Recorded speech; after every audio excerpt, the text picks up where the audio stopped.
New Zealand, the island nation in the South Pacific at the bottom of the world, known for its beautiful landscapes, friendly people, amazing culture, and safe cities. But there's a dark, mysterious side to this peaceful land, one that often gets overlooked or forgotten. From a 40-year-old unsolved murder case fumbled by police to an unexplained UFO sighting caught on film. These are the top 5 mysteries from New Zealand.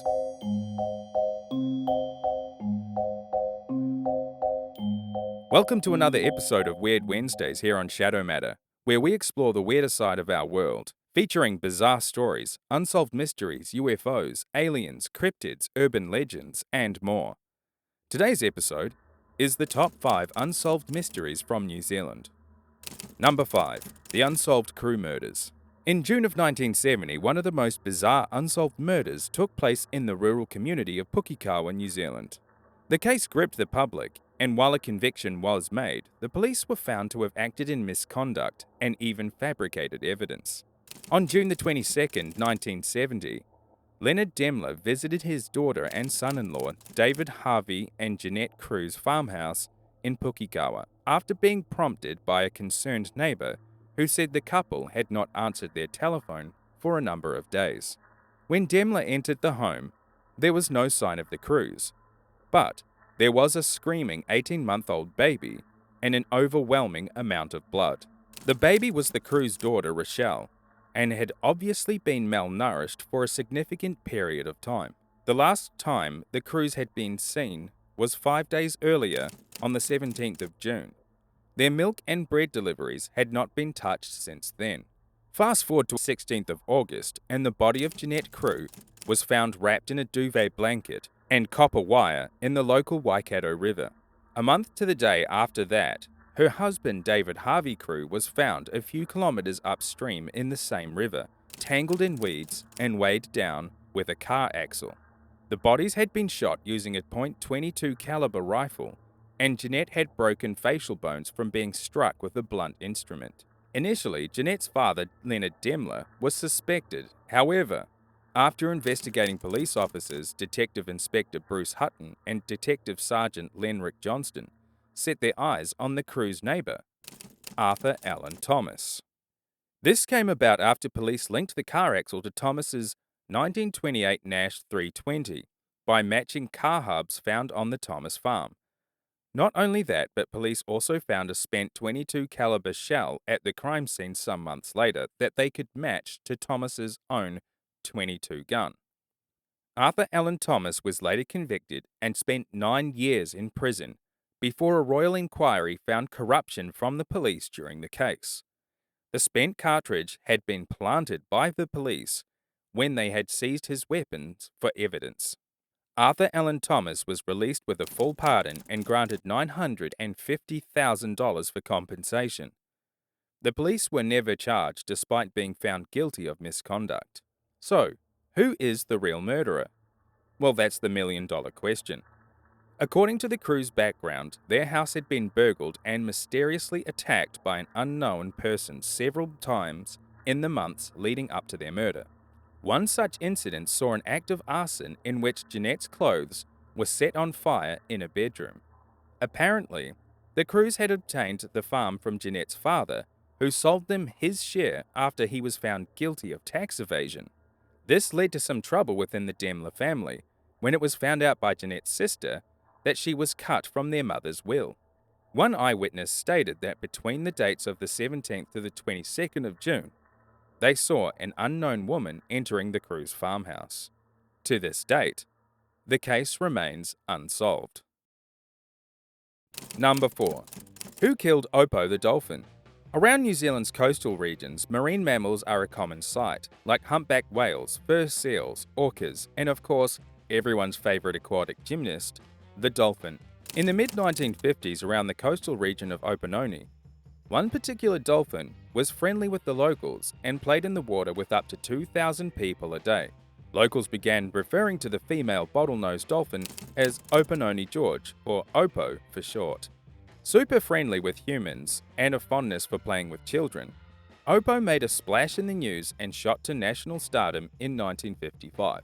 This caused a huge tourism boom to the northern region during 1955 to 56, with many families making the commute to go and see Opo the friendly dolphin.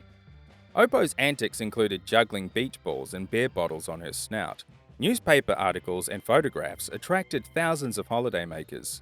The Opononi Gay Dolphin Protection Committee was formed following concerns of Opo's welfare. The government then made it illegal to take or molest any dolphin in Hokianga Harbour. The very next day, after this law was in effect, Opo did not come to the harbour to play. Tragedy befell the poor creature when she was found stuffed into a rock crevice in March 1956. Some suggested that she had been stranded while out hunting for food. However, checks revealed Opo had been killed in an explosion using gelignite, an explosive material used by fishermen. Over the years, some in the community said fishermen were upset that the dolphin kept following the fishing boats and eating the fish. No one has ever confessed to killing Opo, and her untimely death remains a mystery, marked by such a sad tragedy. The people of the small northland community buried Opo on the beach and raised a monument forever immortalizing her. Number 3. The wreck of the JOYITA. While technically an American Pacific mystery, this incident does take place in a New Zealand territory and remains a huge maritime mystery for the South Pacific. The small cargo vessel, the MV JOYITA, left Apia, Samoa, and was scheduled for arrival in Tokolo on the 5th of October 1955. The journey was expected to take 48 hours. However, over a month later, the American merchant vessel never arrived. JOYITA was found on the 10th of November 1955, drifting some 600 nautical miles off course.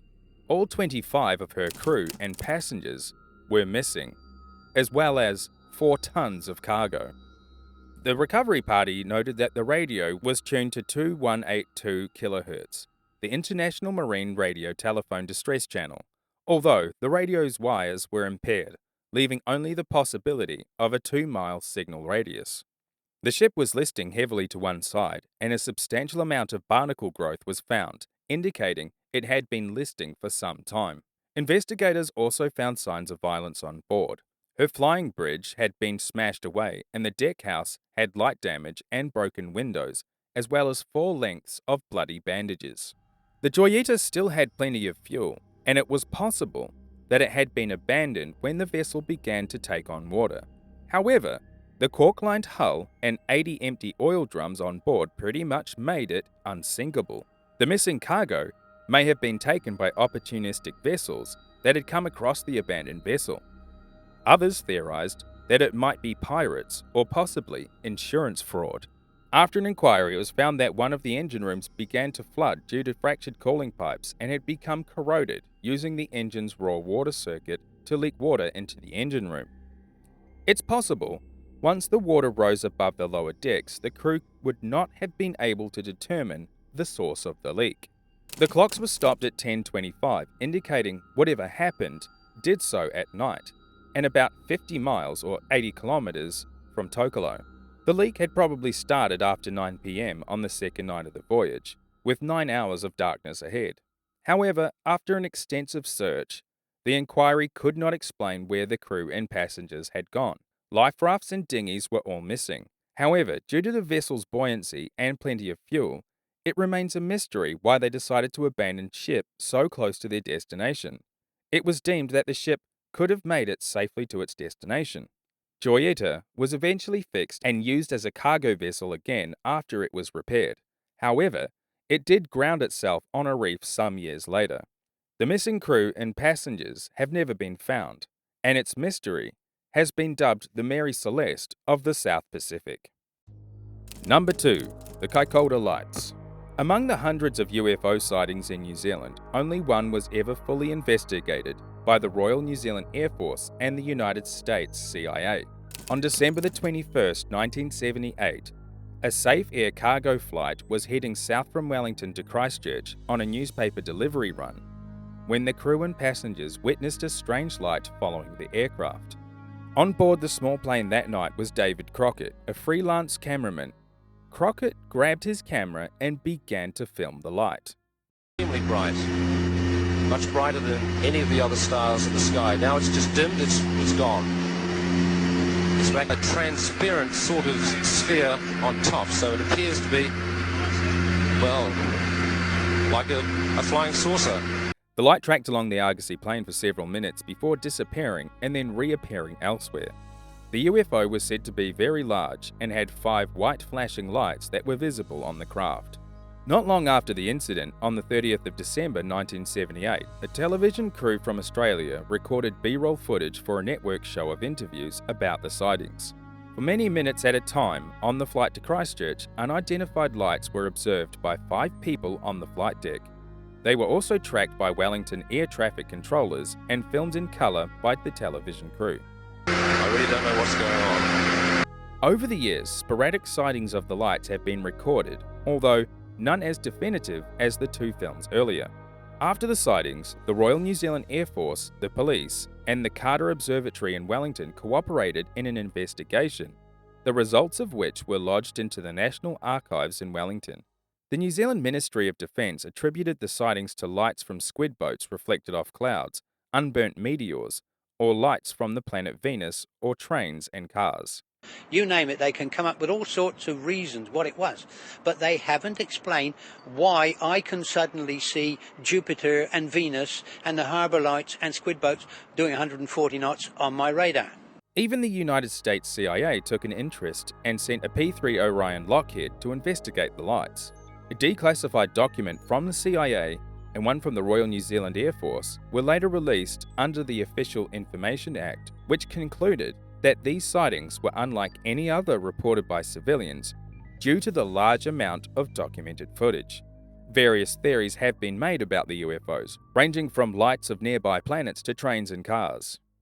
Well, what are your thoughts? Let me know in the comments below. Number 1. The Bain family murders. While technically a solved case, the Bain family murders have divided New Zealanders for over 3 decades over the outcome of the 2 subsequent trials.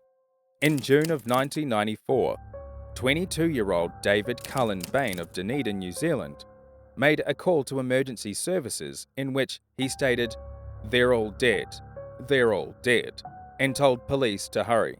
When police arrived at the Bain family residence, they came across 5 bodies who had been shot dead, later confirmed to be Bain's immediate family. Father Robin, 58, his wife Margaret, 50, their daughters Arawa, 19, and Laniet, 18, and their son Stephen, 14. Bain had stated that he came home after a morning paper run and found his family dead. A message was found typed on a computer that said, "Sorry, you are the only one who deserved to stay." The gun used in the murder was lying next to the body of Bain's father, Robin.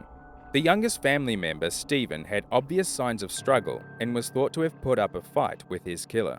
When brought in for a statement, police noticed and documented what appeared to be bruises and cuts on his body, some of which David could not explain how he got them. Under police suspicion, David Bain was later arrested for the murders and convicted after a 3-week trial in which he was found guilty of 5 counts of murder. It should be noted that the defense argued it was the father who murdered the family and then shot himself. The Crown argued it was David who committed the murders. Both sides failed to prove a motive for the slayings. Bain spent 13 years in prison while garnering support from those who believed his innocence, most notably former rugby player for the All Blacks, Joe Karam. In 2007, David's legal team and Karam went before London's Privy Council to get Bain's convictions squashed, in which they were successful. In 2009, after 13 years, Bain's case was retried, and after a lengthy 3 months, he was found not guilty.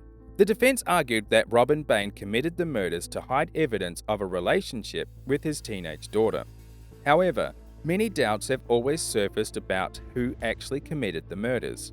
Bain was, after all, the only survivor of the tragedy and had multiple cuts and bruises that could indicate he had struggled with the youngest victim.